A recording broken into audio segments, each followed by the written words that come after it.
People के नीचे बनाया तो पिपलेश्वर, और राम ने बनाया तो रामेश्वरम। ऐसे हैं हमारे महादेव, अजन्मा है, उनका कोई जन्म नहीं है। जब हमारे ठाकुर जी का कोई अवतार भी नहीं था, तब हमारे महाकाल थे, तब हमारे शिव थे, तब हमारे भोले बाबा थे। और ठाकुर जी ने अवतार तो इसलिए लिए क्योंकि लोगों को समझाने के लिए, लोगों को बताने के लिए। और भगवान देखो भागवत में आता है कि भगवान का जो अब कलयुग में जो अवतार होगा वो कल्कि अवतार होगा, क्योंकि अभी तो 5000 वर्ष ही बीते हैं, अभी तो बहुत वर्ष बाकी हैं। इसलिए ये फर्क होता है। अब भक्त से पूछो कि किसको भजते हो, तो भक्त भी मैं देखो, भक्त भी कितने स्वार्थी हैं कि अपना अपना देवता पसंद करके बैठे हैं। हम किसी से पूछें कि किसकी भक्ति करते हो, हमने कहा शिव की करते हो, नहीं नहीं नहीं हम तो ठाकुर जी की करते हैं। अरे भैया तीनों देव है तो एक ही, ब्रह्मा विष्णु महेश। एक का गोरा रंग है तो एक का काला रंग है, क्योंकि जो हमारे महादेव हैं वो हमारे श्री ठाकुर जी का स्मरण करते हैं, हमारे श्री नारायण को भजते हैं, इसलिए उनका रंग काला है। और हमारे ठाकुर जी जिसका ध्यान करते हैं शिव का, तो उनका रंग काला हो गया, गोरा हो गया। इसलिए भगवान में कभी भेद मत करो, क्योंकि भगवान है तो एक ही। इसलिए ऐसे प्रश्न किए सूत जी से सनकादिक ऋषियों ने। तो देखो अब इतने सारे, देखो एक जो संत होता है वो अपने लिए जीवन नहीं जीता, वो आप भक्तों के लिए अपना जीवन जीता है।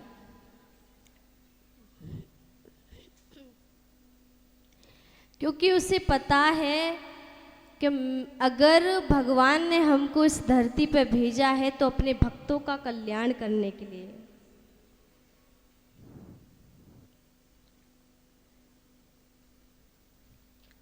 तो देखो सनकादिक ऋषियों ने सूत जी से पूछा कि जिस भागवत का आप हमको उपदेश दे रहे हैं, जो बता रहे हैं, वो भागवत कैसे आरंभ हुई, किसने की,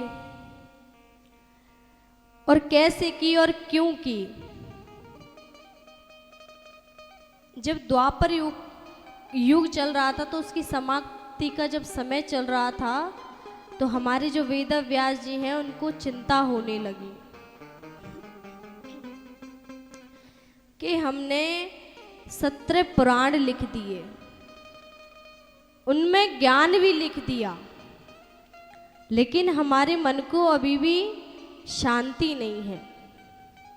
और क्यों नहीं है, इसका कुछ तो कारण है।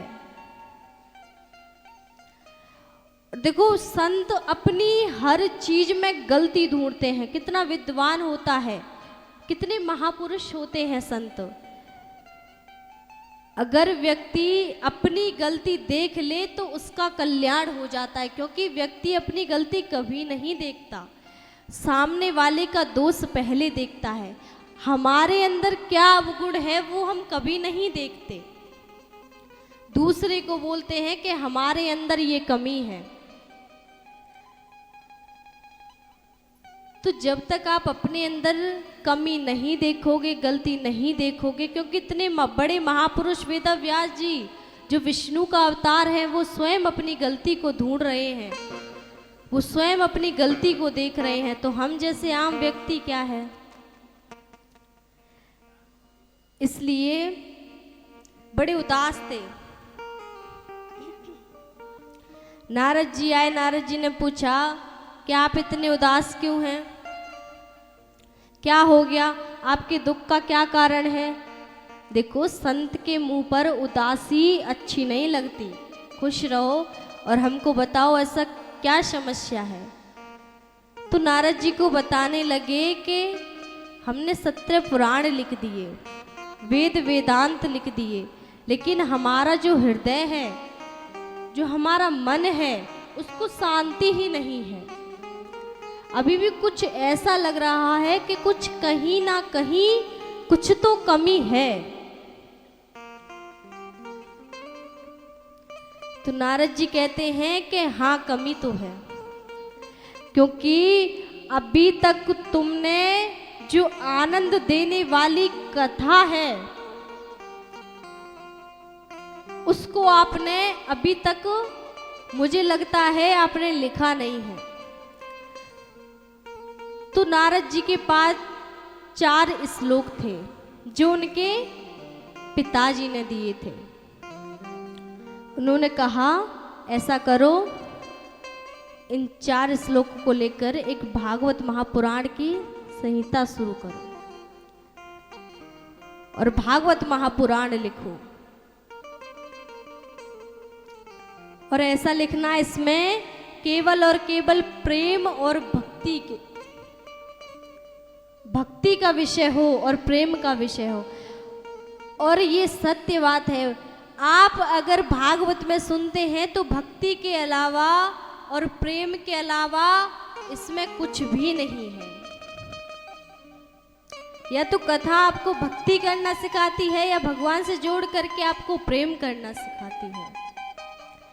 बाकी सब में आपने कूट कूट के जितना ज्ञान भरा है ना, ऐसा करना इसमें ज्ञान की बात एक भी ना हो, इसमें निःशुल्क भक्ति हो। वो देखो, उसको सुन करके आपको भी शांति मिलेगी और भक्तों को भी परम शांति मिलेगी। इसलिए 4 श्लोक दे करके चतुश्लोकी भागवत उन्होंने दी और अपने पूर्व जन्म की कथा सुनाई। किसने? नारद जी ने। जब नारद जी अपने पूर्व, जो उनका पुराना जन्म था, पूर्व जन्म की जब कथा सुनाने लगे तो वो बोले कि हमारे जो पिता हैं ब्रह्मा जी, उन्होंने हमको श्राप दिया और उस श्राप के कारण हम दासी पुत्र बने। दासी पुत्र रहकर भी हमारी माँ सेवा करती थी संतों की।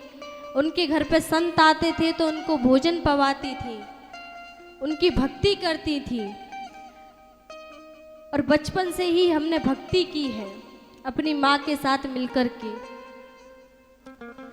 तो जब नारद जी अपने पूर्व जन्म की कथा सुनाने लगे तो बोले कि हमने भक्ति तो खूब की, लेकिन जब संतों के संग जाने को हमने बोला तो संतों ने मना कर दिया, क्योंकि तुम्हारा एक कर्तव्य है, उसको पहले पूरा कर लो, उसके बाद हम तुमको अपने साथ लेकर के जाएंगे। और वो कर्तव्य क्या है? अपनी माँ का रह करके पालन करो। अब जब संत जाने लगे तो आंखों से आंसू बहने लगे। देखो, भक्ति तो शुरू से ही की जाती है, भक्ति बचपन से की जाती है। भक्ति कोई ये नहीं है कि आप 55 में ही करोगे, 50 में ही करोगे। भक्ति बचपन से ही की जाती है, जैसे भक्त प्रहलाद ने की, जैसे ध्रुव जी ने की। बचपन से ही भक्ति का प्रभाव आपके ऊपर पड़ता है और आपका कल्याण भी। अगर आपका बच्चा, एक बेटा भी आपका ऐसा निकल के, आपके पूरे खानदान में एक बच्चा ऐसा निकल के आ जाता है जो आपकी 7 पीढ़ियों को, आने वाली और 7 पीढ़ी चली गई, उन सबको तार देता है। तो उन्होंने अपनी माँ का पालन किया। जब माँ की हत्या हो गई, माँ की मृत्यु हो गई, तो उसके बाद जब वो अब रोने लगे, अब देखो अभी भी दुख, तो एक आंख से गर्म अश्रु, एक आंख से ठंडे अश्रु बहने लगे।